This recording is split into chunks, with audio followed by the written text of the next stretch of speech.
आज हम ज्योग्राफी के कुछ महत्वपूर्ण वन लाइनर क्वेश्चन देखेंगे की दृष्टि से अति महत्वपूर्ण है। तो चलिए वीडियो को शुरू करते हैं। क्षेत्रफल की दृष्टि से भारत का विश्व में कौन सा स्थान है?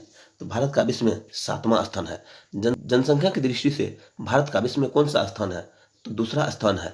भारत के उत्तर में कौन से देश हैं? भारत के उत्तर में नेपाल, चीन तथा भूटान है। भारत के पूर्व में कौन सा देश है? भारत के पूर्व में बांग्लादेश है। भारत के पश्चिम में कौन सा देश है? भारत के पश्चिम में पाकिस्तान है। भारत के दक्षिण पश्चिम में कौन सा सागर है? तो भारत के दक्षिण पश्चिम में अरब सागर है। भारत के दक्षिण पूर्व में कौन सी खाड़ी है? तो भारत के दक्षिण पूर्व में बंगाल की खाड़ी है। भारत के दक्षिण में कौन सा महासागर है? तो भारत के दक्षिण में हिंद महासागर है। मन्नार की खाड़ी और पाक जल डमरूमठ भारत को किस देश से अलग करता है? तो मन्नार की खाड़ी और पाक जल डमरूमठ भारत को श्रीलंका से अलग करता है। भारत के मध्य में कौन सी रेखा गुजरती है? भारत के मध्य से कर्क रेखा गुजरती है। भारत का उत्तर से दक्षिण तक का विस्तार कितना है? तो उत्तर से दक्षिण तक का विस्तार 3214 किलोमीटर यानी कि 3214 किलोमीटर। भारत के पूर्व से पश्चिम का विस्तार कितना है? तो भारत के पूर्व से पश्चिम तक का विस्तार 2933 यानी कि 2933 किलोमीटर है। अंडमान निकोबार द्वीप समूह कहाँ स्थित है? तो अंडमान निकोबार द्वीप समूह बंगाल की खाड़ी में स्थित है। लक्षद्वीप कहाँ स्थित है? तो लक्षद्वीप अरब सागर में स्थित है। भारत का क्षेत्रफल विश्व के क्षेत्रफल का कितना प्रतिशत है? तो भारत का क्षेत्रफल विश्व के क्षेत्रफल का 2.42% है। विश्व की कुल जनसंख्या का कितना प्रतिशत भारत में निवास करता है? तो विश्व की कुल जनसंख्या का 17% भारत में निवास करता है। भारत की स्थल सीमा से कौन कौन से देश लगे हैं? तो भारत के स्थल सीमा से 6 देश लगे हैं, जिसमें बांग्लादेश, चीन, पाकिस्तान, नेपाल, बर्मा, भूटान। भारत की जल सीमा किन देशों से मिली है? तो भारत की जल सीमा 5 देशों से मिली है। मालदीव, श्रीलंका, बांग्लादेश, म्यांमार और पाकिस्तान। भारत में कर्क रेखा किन राज्यों से होकर गुजरती है?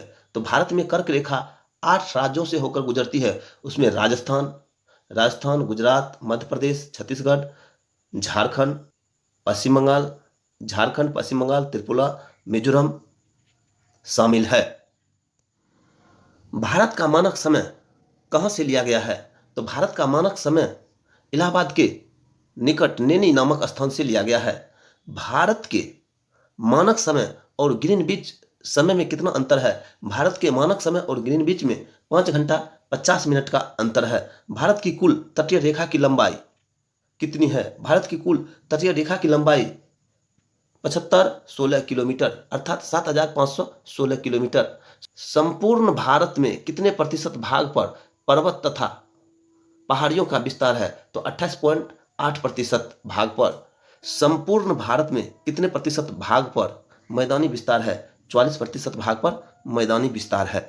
भारत में समुद्री तट रेखा वाले राज्यों की संख्या कितनी है? भारत में समुद्री तट रेखा वाले राज्यों की संख्या 9 है। किन राज्य का समुद्र रेखा सबसे लंबी है? तो गुजरात राज्य का समुद्री रेखा सबसे लंबी है। किस राज्य की समुद्री तट रेखा सबसे छोटी है? तो गोवा की समुद्री तट रेखा सबसे छोटी है। भारत की स्थल सीमा किस देश के साथ सबसे ज्यादा है? तो भारत की स्थल सीमा बांग्लादेश के साथ सबसे ज्यादा है। भारत के पूर्वी तट को किस नाम से जाना जाता है? तो भारत के पूर्वी तट को कोरोमंडल तट के नाम से जाना जाता है। कोंकण तट कहां से कहां तक स्थित है? तो कोंकण तट गोवा से दमन तक स्थित है। कौन सा द्वीप भारत और श्रीलंका के बीच में स्थित है? तो रामेश्वर द्वीप भारत और श्रीलंका के बीच में स्थित है। लक्षद्वीप समूह में कुल द्वीपों की संख्या कितनी है? लक्षद्वीप समूह में कुल 36 द्वीप है। लक्षद्वीप समूह में कुल कितने द्वीपों पर मानव का निवास है? तो लक्षद्वीप समूह में कुल 10 द्वीपों पर मानव का निवास है। भारत के किस स्थान को सफेद पानी के नाम से जाना जाता है? तो सियाचिन को सफेद पानी के नाम से जाना जाता है। जम्मू कश्मीर का वह हिस्सा जो चीन के अधिकार में है क्या कहलाता है? तो जम्मू कश्मीर का वह हिस्सा जो चीन के अधिकार में है अक्साई चीन कहलाता है। भारत में शीत मरुस्थल कहाँ पर है? तो भारत में शीत मरुस्थल लद्दाख में है। भारत में कितने केंद्र शासित प्रदेश है? भारत में 7 केंद्र शासित प्रदेश है। भारत किस गोलार्ध में स्थित है? भारत उत्तरी गोलार्ध में स्थित है। केंद्र शासित प्रदेश दादर नगर हवेली भारत के किस राज्य के बीच में स्थित है? तो गुजरात और महाराष्ट्र के बीच में स्थित है। किस राज्य को पहले नेफा के नाम से जाना जाता था? अरुणाचल प्रदेश राज्य को पहले नेफा के नाम से जाना जाता था। उत्तर भारत के उप हिमालय क्षेत्र के सहारे फैले समतल मैदान क्या कहलाता था? तो भावर कहलाता था। कोरी निवेशिका कहाँ स्थित है? कोरी निवेशिका कच्छ का रण में स्थित है। भारत में कौन सा राज्य 3 ओर बांग्लादेश से घिरा है? तो भारत में त्रिपुरा राज्य तीनों ओर बांग्लादेश से घिरा है। भारत के किस स्थान को मरुस्थल की राजधानी कहा जाता है? भारत के जैसलमेर को मरुस्थल की राजधानी कहा जाता है। अरावली और विंध्याचल श्रृंखलाओं के बीच कौन सा पठार है? तो अरावली और विंध्याचल श्रृंखलाओं के बीच मालवा का पठार है। मेकाल का पठार भारत के किस राज्य में है? तो मेकाल का पठार भारत के छत्तीसगढ़ में है। छोटा नागपुर किसका नाम है? रांची का पठार छोटा नागपुर के नाम से जाना जाता है। दक्षिण भारत की सबसे ऊंची चोटी कौन सी है? तो दक्षिण भारत की सबसे ऊंची चोटी अन्नायमोड़ी है। सर्वप्रथम इंडिया शब्द का प्रयोग भारत के लिए किस भाषा में की गई? तो भारत के लिए इंडिया शब्द का प्रयोग ग्रीक भाषा में की गई। प्राचीन भारतीय भौगोलिक मान्यता के अनुसार भारत किन द्वीपों का अंग था? तो जम्मू द्वीपों का अंग भारत था। आदम का पुल किन 2 देशों के मध्य स्थित है? आदम का पुल भारत और श्रीलंका के मध्य स्थित है। भारतीय क्षेत्र में कौन से ज्वालामुखी द्वीप है? भारतीय क्षेत्र में बैनर एवं नारकोंडा ज्वालामुखी द्वीप है। हैदराबाद का जुर्बा नगर कौन सा है? हैदराबाद का जुर्बा नगर कौन सा है? तो हैदराबाद का जुर्बा नगर सिकंदराबाद है। थार भूमि स्थित है राजस्थान में। भारत का कौन सा राज्य सबसे अधिक राज्य की सीमाओं को स्पर्श करता है? भारत का उत्तर प्रदेश राज्य सबसे अधिक राज्य की सीमाओं को स्पर्श करता है। स्वतंत्रता से पहले कौन सा भारतीय क्षेत्र काला पानी के नाम से जाना जाता था? स्वतंत्रता से पहले अंडमान निकोबार द्वीप समूह काला पानी के नाम से जाना जाता था। झांसी नगर भारत के किस राज्य में स्थित है? तो झांसी नगर भारत के उत्तर प्रदेश में स्थित है। भारत की सबसे लंबी सुरंग पीर पंजाल सुरंग किस राज्य में है? भारत की सबसे लंबी सुरंग पीर पंजाल सुरंग जम्मू कश्मीर में स्थित है। भारत का कौन सा राज्य चीन नेपाल भूटान की सीमा को स्पर्श करता है? तो भारत का सिक्किम राज्य चीन नेपाल भूटान सीमा को स्पर्श करता है। सियाचिन ग्लेशियर भारत के किस राज्य में है? सियाचिन ग्लेशियर भारत के जम्मू कश्मीर राज्य में है। भारत की मुख्य भूमि को रामेश्वर द्वीप से कौन अलग करता है? भारत की मुख्य भूमि को रामेश्वर द्वीप से आमद का पुल अलग करता है।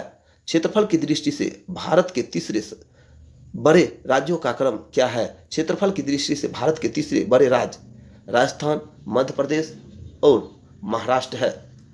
सतपुरा की पहाड़ी किस राज्य में स्थित है? सतपुरा की पहाड़ी मध्य प्रदेश में स्थित है। अंडमान निकोबार द्वीप समूह की सबसे ऊंची चोटी कौन सी है? Sandal peak. दक्कन का पठार किन राज्यों में स्थित है? तो दक्कन का पठार 6 राज्यों में स्थित है जो महाराष्ट्र मध्य प्रदेश गुजरात कर्नाटक आंध्र प्रदेश में है। धारवाड़ पठार किस राज्य में स्थित है? धारवाड़ पठार कर्नाटक राज्य में स्थित है। नीलगिरी की पहाड़ियाँ किस राज्य में स्थित है? नीलगिरी की पहाड़ियाँ तमिलनाडु में स्थित है। अन्नामुरी नामक चोटी की ऊंचाई कितनी है? अन्नामुरी नामक चोटी की ऊंचाई 2695 मीटर है, यानी कि 2695 मीटर। अरावली की पहाड़ी किस राज्य में स्थित है? अरावली की पहाड़ी राजस्थान राज्य में स्थित है। कौन सी नदी असम और अरुणाचल प्रदेश के बीच सीमा बनाती है? संकोश नदी असम और अरुणाचल प्रदेश के बीच सीमा बनाती है। भूवैज्ञानिकों के अनुसार हिमालय पर्वत पहले क्या था? भूवैज्ञानिकों के अनुसार हिमालय पर्वत टिथिस नामक समुद्र था। भारत और पाकिस्तान के बीच रेड क्लिफ रेखा